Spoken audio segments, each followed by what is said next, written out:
দক্ষিণ কোরিয়ায় কুকুরের মাংস খাওয়া নিয়ে বিতর্ক বহুদিনের। অবশেষে 2024 সালে এতে নিষেধাজ্ঞা দিয়ে আইন করে সরকার। আইন অনুযায়ী 2027 সালের মধ্যে বন্ধ করতে হবে সব কুকুরের খামার, কসাইখানা ও রেস্তোরাঁ।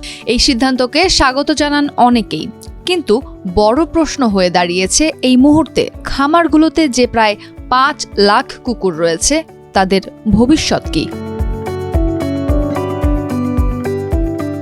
কুকুরের খামারের ব্যবসায় জড়িত ব্যক্তিরা জানান, দক্ষিণ কোরিয়ায় খামারগুলোতে 5 লাখের বেশি কুকুর রয়েছে। সেগুলো বিক্রির চেষ্টা করলেও এখন ব্যবসায়ীরা আর মাংসাল কুকুর কিনতে রাজি নন।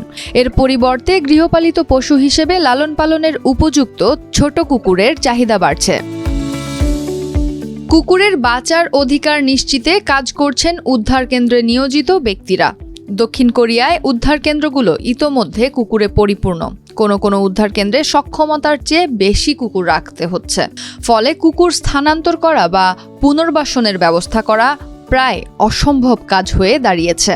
এমন বাস্তবতায় কুকুরের আশ্রয় কেন্দ্র সম্প্রসারণে বছরে 6 বিলিয়ন ওন বরাদ্দ দিচ্ছে সরকার।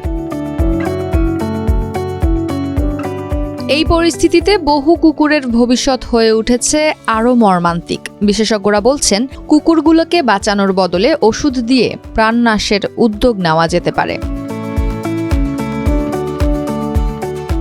যদিও সরকার বলছে ওষুধ প্রয়োগ করে প্রাণনাশ কোনোভাবেই কুকুরের মাংস খাওয়া বন্ধ পরিকল্পনার অংশ নয়, তবু বাস্তবতা হলো কুকুর পুনর্বাসনের স্পষ্ট পরিকল্পনা না আসা পর্যন্ত ঝুঁকিতেই থাকবে কুকুরের জীবন। বিশ্লেষকরা বলছেন, কুকুর রক্ষায় যথাযথ পদক্ষেপ নেওয়া না হলে একটি অসমাপ্ত মানবিক দায় হয়ে থাকবে এই আইন।